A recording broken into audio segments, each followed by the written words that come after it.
उस कपल का पुनर्जन्म उसी दिन हुआ जिस दिन उन्होंने अपनी पिछली जिंदगी में अपने प्यार का इजहार किया था। इस बार दोनों ने बिना कुछ कहे ही तय कर लिया कि वे अपने अतीत का जिक्र नहीं करेंगे। उन्होंने अपनी पिछली जिंदगी से बिल्कुल अलग जीवन शुरू करने का फैसला किया। आदमी ने इस बार अपनी पहली मोहब्बत के साथ विदेश जाकर पढ़ाई करने का फैसला किया, जिसे वह पिछली जिंदगी में भूल नहीं पाया था। 7 साल बाद उसने अपनी पिछली जिंदगी की यादों का इस्तेमाल करके खुद को एक टॉप ग्लोबल ट्रेडर बना लिया। वह अपनी पहली मोहब्बत के साथ एक क्लास रियूनियन में शामिल हुआ। अचानक उसकी मुलाकात अपनी एक्स वाइफ से हो गई, जो पिछले 7 सालों से गायब थी। उसे स्पोर्ट्स वियर में देखकर वह मन ही मन हंस पड़ा। सोचने लगा कि उसके बिना उसने वाकई बदतर जिंदगी जी है। उसी समय वह औरत दूसरों की अजीब नजरों को नजरअंदाज करते हुए टेबल से केक उठाकर बड़े मजे से खाने लगी। आदमी उसके पास आकर उसका मजाक उड़ाने लगा। पिछली जिंदगी में भी वह बदसूरत थी और इस जिंदगी में भी उसे सजना संवरना नहीं आता। तभी तो 7 साल बाद भी कोई उससे शादी नहीं करना चाहता। अपने उस एक्स हस्बैंड को देखकर, जिसे वह कभी दिल से प्यार करती थी, उसके दिल में दर्द भर गया। पिछली जिंदगी में उसने अपने मेडिकल करियर का मौका छोड़ दिया था। उसके साथ रहकर उसके बिजनेस को सपोर्ट किया। उसके लिए पैसे जुटाने के लिए उसने दिन में 3-3 नौकरियां की, यहाँ तक कि खाना डिलीवर करके भी पैसे कमाए। लेकिन उसके इस निस्वार्थ प्यार ने उसे और लालची बना दिया। उसने उसे बूढ़ी और बदसूरत कहकर नफरत करना शुरू कर दिया। उससे झगड़े करता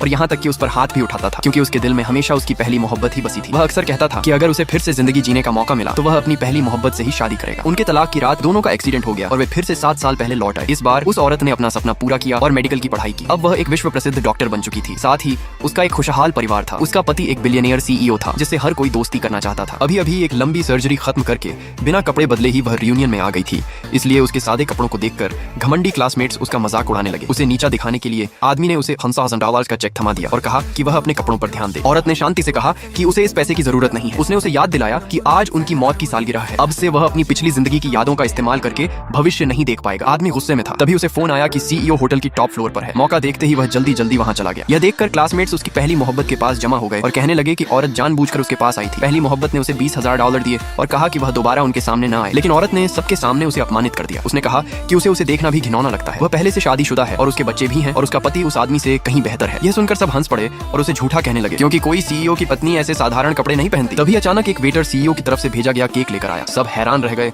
और सोचने लगे कि क्या वह सच में CEO की पत्नी है। जैसे ही वह केक लेने वाली थी, पहली मोहब्बत ने रसीद छीन ली और सवाल करने लगी। सबको लगा कि केक उसके लिए है। वह खुशी खुशी साइन करने लगी, लेकिन औरत ने उसे रोक दिया। उसने चेतावनी दी कि अगर CEO को पता चला कि उसकी पत्नी की जगह किसी और ने साइन किया है तो वह गुस्सा हो जाएगा। लेकिन पहली मोहब्बत ने उसकी बात नहीं मानी और जानबूझकर अपना नाम साइन कर दिया। फिर उसने औरत का मजाक उड़ाया कि उसने कभी ब्लैक ट्रफल केक नहीं खाया होगा और जानबूझकर गिरने का नाटक करके केक उसके चेहरे पर फेंक दिया। गुस्से में आकर औरत ने उसे थप्पड़ मार दिया। उसी समय आदमी वापस आ गया और उसने औरत से माफी मांगने को कहा, लेकिन उसने साफ मना कर दिया। जब क्लासमेट्स ने कहा कि औरत ने उसे CEO का एक्स हस्बैंड बताया है तो वह और भी गुस्से में आ गया और उसने उसे थप्पड़ मार दिया। फिर उसने सबको उसे मारने का आदेश दिया। अचानक तभी CEO का बेटा दौड़ते हुए आया और तभी सबने सुना CEO का बेटा उस औरत को मां कहकर पुकार रहा था।